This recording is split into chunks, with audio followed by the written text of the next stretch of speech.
For today's lecture, we're going to talk about double replacement reactions a little bit closer. So these are the type of reactions we talked about that we have a compound plus a compound that then creates two different compounds.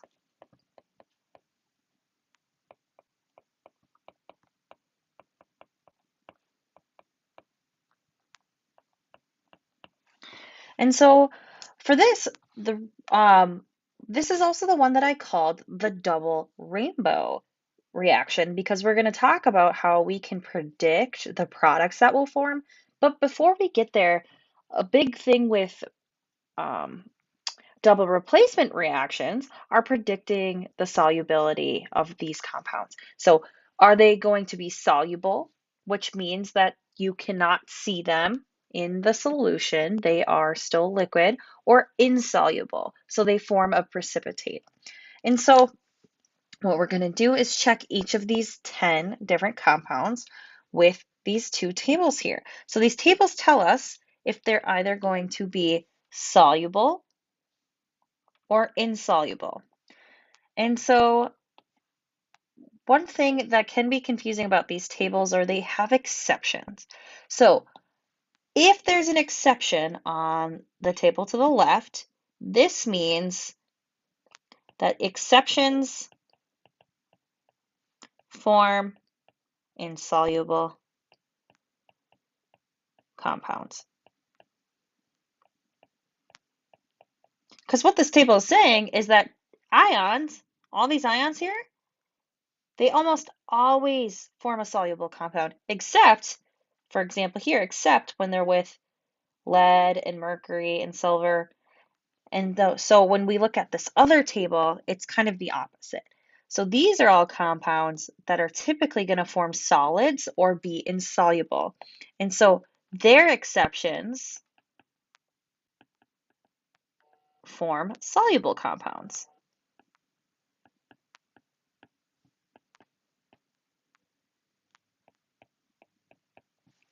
So I'm going to go back to the top here.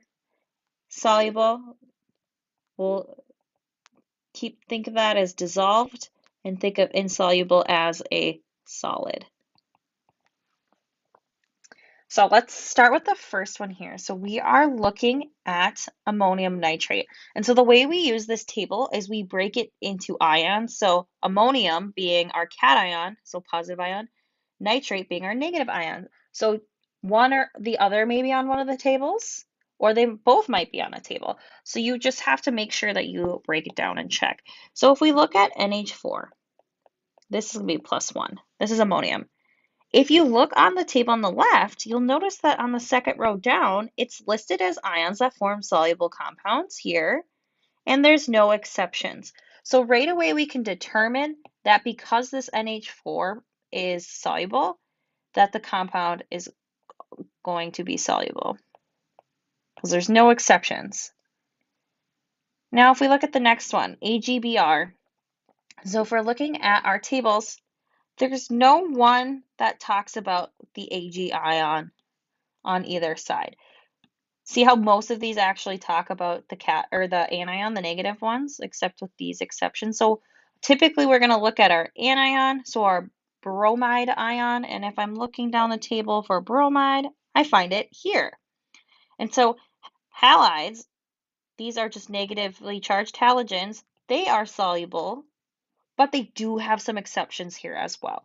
And so we have to double check, is Ag an exception? Well, it is one. So typically these would be soluble, but it's paired with an exception. And so exceptions here are going to form insoluble compounds. So insoluble. Gotta find my pointer here. So if we look at this on the table, right away at the top, sodium is a group 1 ion. These are always going to be soluble. So if you see things like lithium, sodium, any of those group 1 ions, automatically this whole compound is going to be soluble. All right, moving on to number 4. So number 4 here, again, let's focus on our negative ion chloride. And so if we're looking at the table, well, we already talked about the halides. Here's where chloride is. These are going to be soluble with these exceptions. Well, we already said that silver is an exception, which means it's going to be insoluble. So silver chloride, insoluble. Then we have calcium hydroxide. So calcium is not a first or is not a group 1 ion, so we can't really use that. So let's see if we can find hydroxide somewhere. So the hydroxide ion is OH minus 1. And if we check the first table, it's not there. If we look at the insoluble, it's all the way at the bottom. So here's hydroxide. So this will be insoluble unless it's combined with group 1, calcium, barium, strontium, or ammonium. Well, calcium is what it's bonded with, so it is going to be an exception and will be soluble. So I want you guys to pause the video right now, and I want you to work through the next 5 on your own to see if you can figure out what they are. Okay, so you should have made an attempt on figuring out what these compounds are, and I'm going to go through them here with you. So calcium carbonate, calcium is not on either of the tables, but carbonate is. Carbonate lives on this table here. And so if we look at carbonate, it's typically insoluble unless it is with a group 1 ion or ammonium. Calcium is neither of those, so it still remains insoluble.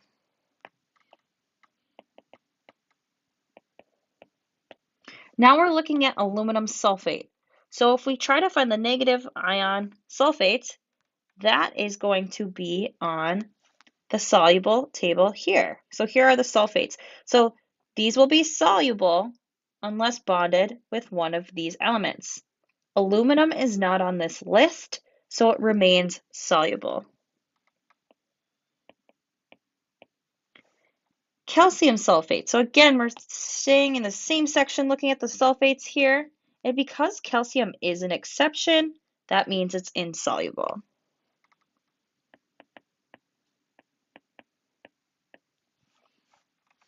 Right away, I recognize that number 9 has sodium, which is a group 1 ion, which group 1s are always soluble. So I know soluble. And the last one here, if we find phosphate on the table, phosphate lives on the insoluble table. And so the only exceptions with phosphate are group 1 ions, so things like sodium and lithium, or ammonium. Magnesium is group 2, so it does not fit that exception, so this is going to be insoluble. All right, so that's how you use these tables to predict states. Now, we are going to move on to the more difficult stuff, which is predicting the products and writing their names. So, once we predict products and write their names, it's up to us to figure out if they're soluble or not soluble using the charts that we just went over. So the first part is figuring out the names.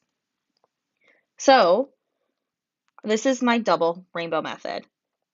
You match the first ion with the last. So these are going to be a pair. And so the first term we're going to write then, always keeping the positive charged ones first, aluminum nitrate. And then the second product that we're going to form is with the next two. And so if we are going to keep the positive one first, lead 2 is written, and then we follow it up with iodide. I'm going to actually move this down here. And so the last part we have to do is figure out the states. Are these going to form insoluble or soluble compounds? And so if it's soluble, we give it our AQ, aqueous. Insoluble means it forms a solid. So it's up to us to put those states of matter, and so we are going to check the table. So we know that aluminum is Al and nitrate is NO3. And so we can check these ions on the table. So if we go look, right away I see that NO3 is on the soluble table with no exceptions. So I'm going to go back and I'm going to write my AQ state next to aluminum nitrate. So the next thing I have to do is find iodide on the table. So iodide, which is I, -1. And so if I find it, we are looking on the soluble table. So on the soluble table, the halides are here. Here's iodide, and these are its exceptions. Is lead +2 one of its exceptions? Sure is. So we are going to put a solid state symbol afterwards. And so that is how we write our products from our reactants. Let's do another one. So double rainbow, silver is going with phosphate. So we write silver phosphate. Potassium is going with nitrate. And so then we write potassium first because potassium forms that positive ion, then nitrate. So now we need to think about what these are. So silver forms +1, phosphate is PO4 -3. And so if we go look at the charts, we find that phosphate is insoluble unless it's with group 1 or ammonium. And so we check. Silver is not group 1, so it's going to remain insoluble. So this is going to be our solid. If we look at the chart and try to find nitrate or NO3, nitrate lives here on the soluble table with no exceptions, so that's going to get our AQ symbol. Alrighty, on to the next one. We are going to do copper 2 bromide with aluminum chloride. So copper and chloride go together, so we make copper 2 chloride plus aluminum bromide.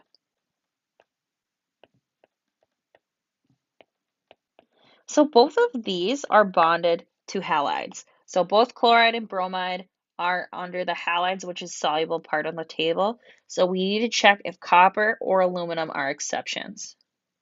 So if we find the halides, are copper or aluminum listed here? No, neither of them are. So that means they're both soluble. So if you ever create products where they're both soluble, like these ones,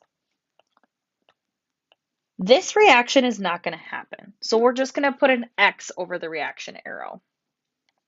And then we'll move on. Next one, we are pairing barium with sulfate. So barium sulfate. And then the other product we get is sodium chloride.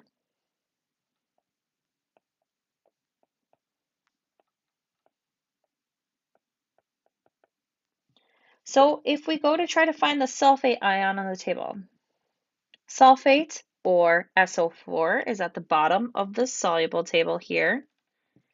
Barium is an exception. So because barium's an exception, it's actually insoluble. And so we'll go here and we are going to write S for solid because it's not dissolvable. Sodium chloride.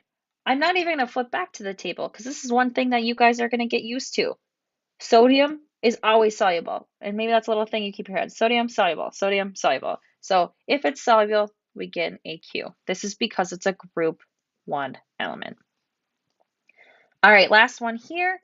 Lithium pairs up with chloride. So we get lithium chloride. And this one, lithium is also a group 1 element. So where I'm getting this from, why I said sodium was soluble, lithium is the same because they are group 1 elements and there are no exceptions. So I'm going to right away and fill this in because I can recognize that lithium means it's going to be aqueous. The other product is cobalt-2 carbonate.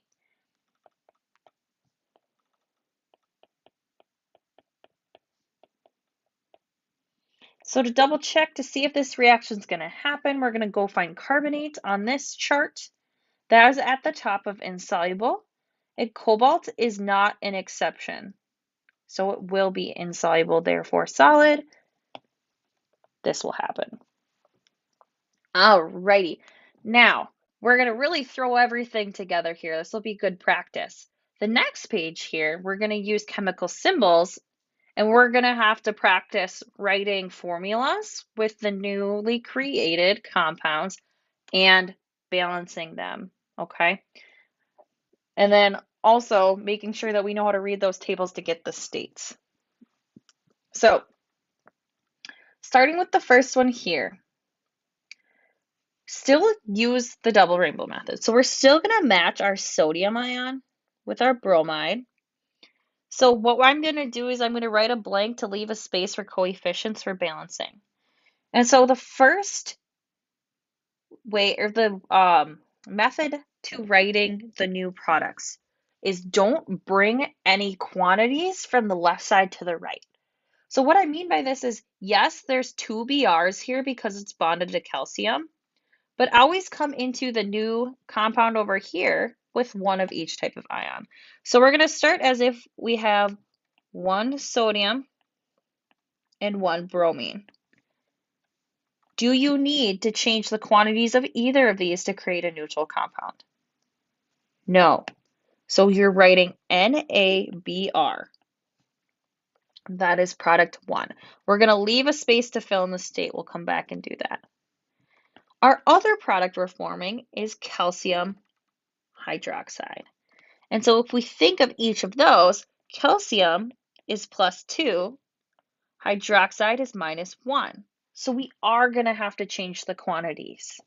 Here, when writing the formula, I'm going to keep my single calcium, but in order to cancel out this +2, I need two OHs.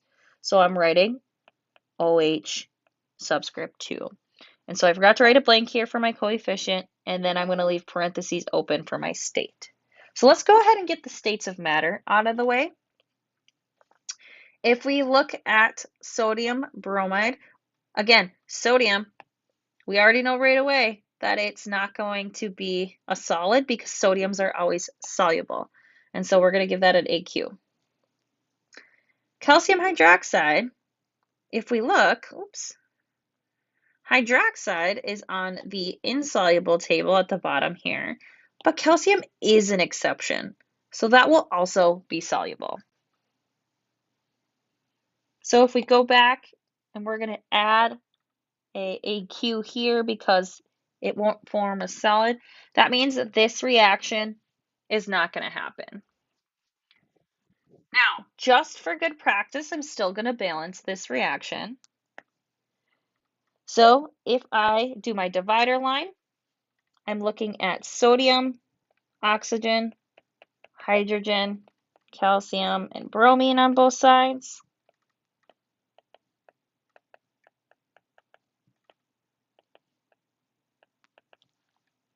So on the left-hand side, I have one sodium, one oxygen, one hydrogen, one calcium, two bromines.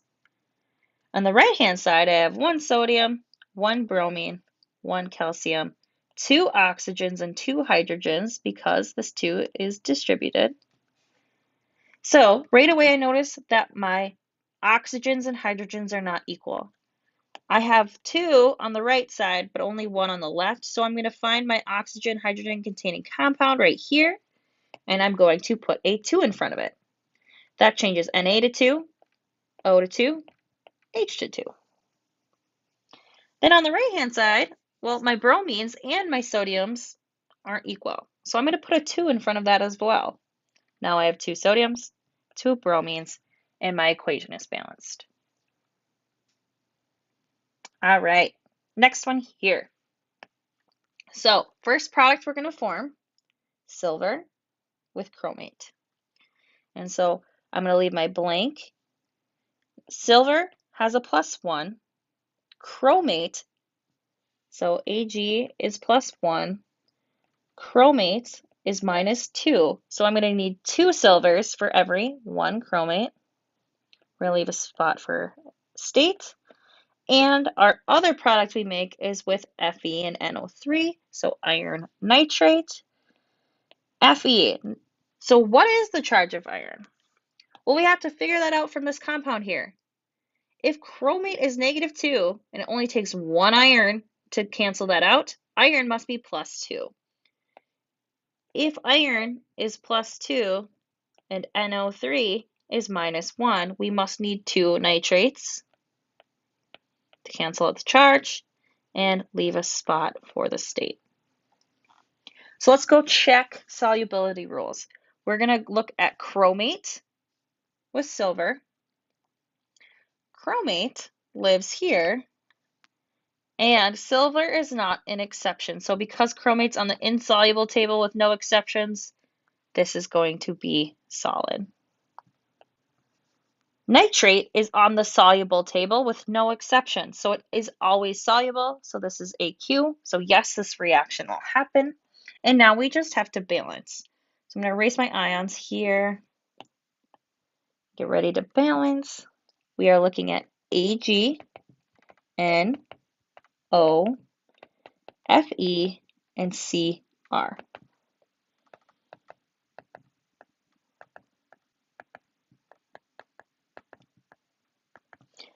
All right, so on the left-hand side, 1 silver, 1 nitrogen, but we have oxygens in 2 separate spots. We have them here and here. If you total them up, we get 7 oxygens. Then continue counting with 1 iron, 1 chromate, or chromium. On the right-hand side, we have 2 silvers, 1 chromium. If we tally up our oxygens, we have 4 from this guy, and then distributing this 2 gives us a total of 6 from nitrate. And so 6 plus 4, we have 10 oxygens then. We have 2 nitrogens because of the distributed 2 and 1 iron. So where I would start here is with the silver. We have 2 silver on this side and only 1 here. So I'm going to put a 2 in front of the silver containing compound on the left side.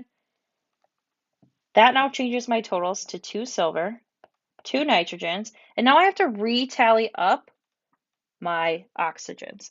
And so if we have a 2 out in front, it's 2 times 3.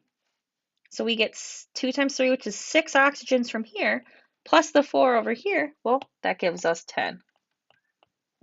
Now our equations are, or the equation is balanced. So we just had that one coefficient we had to add.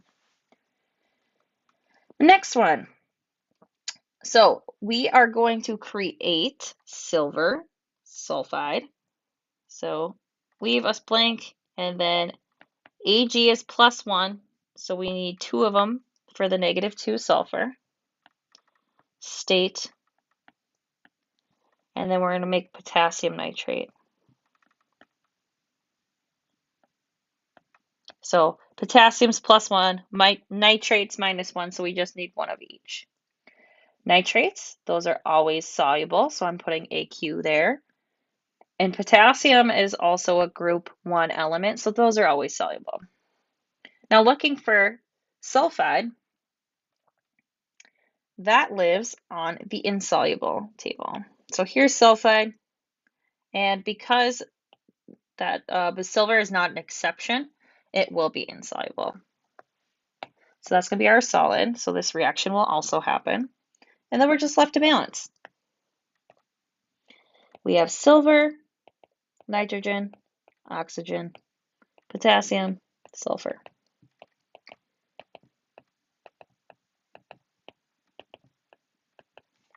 So silver we have 1, nitrogen we have 1, oxygen we have 3, potassium 2, and sulfur 1.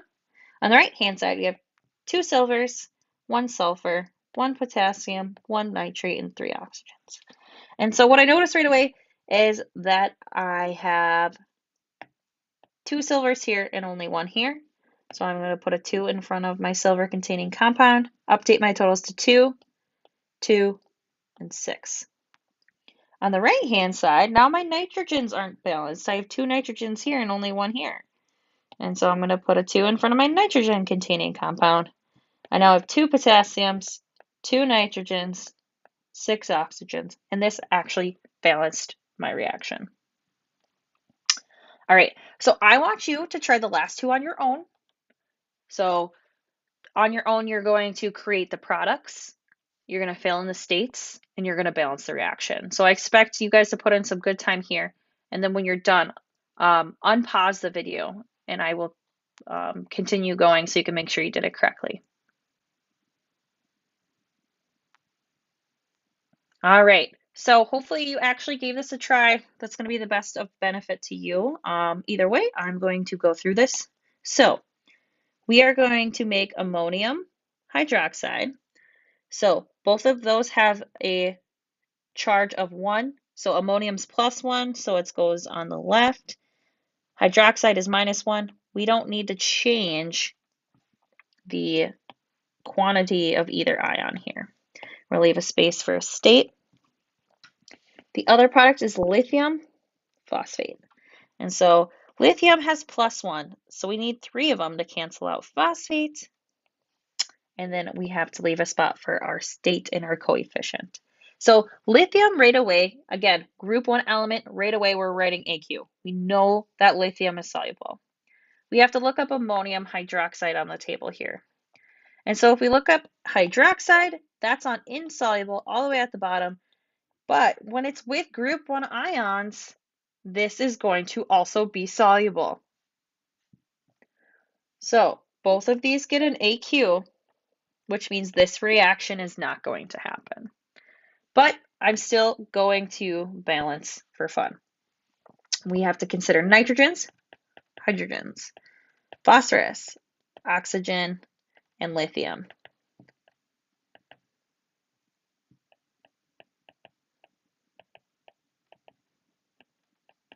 Okay, so on the left-hand side, I only have nitrogen in 1 spot, but I have 3 of them because of this 3. Hydrogen, I actually have hydrogen in 2 spots. I have it here as well as here. The totals, so from the left-hand species, I get 12. From the right hand, I get 1. So total is 13. 1 phosphorus. I also have oxygen in 2 spots. I have 4 on the left, 1 on the right. So 5 oxygens and then 1 lithium. On the right-hand side, so if I count up my N's, I just have 1.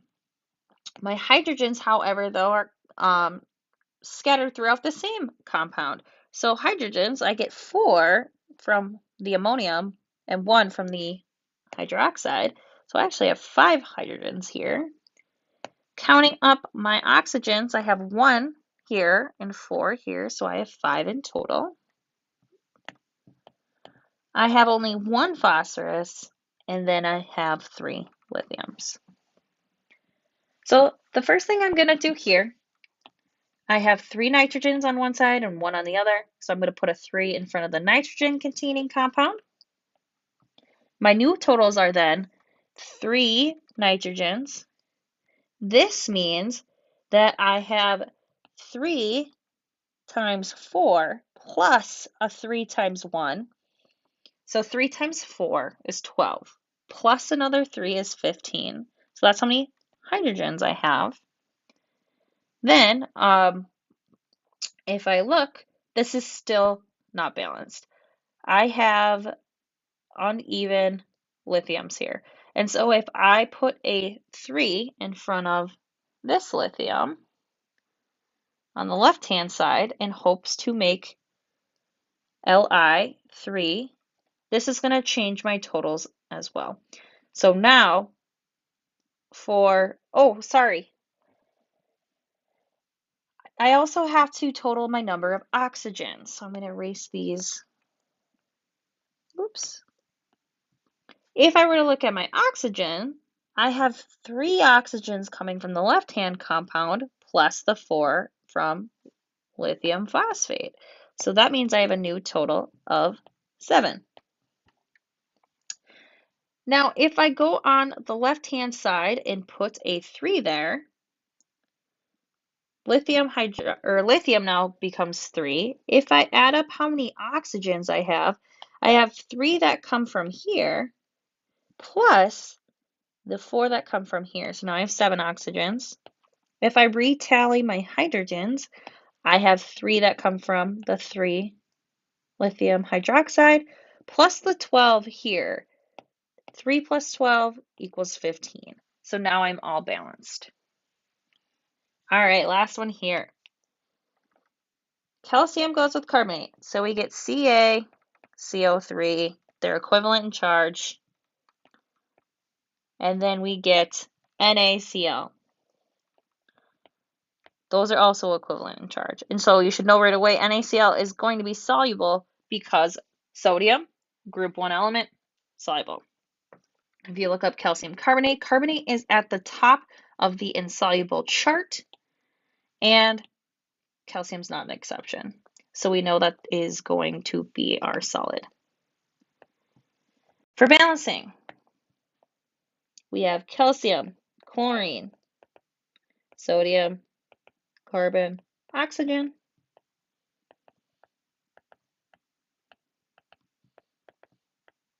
On the left-hand side, we have 1 calcium, 2 chlorines, 2 sodiums, 1 carbon, 3 oxygens.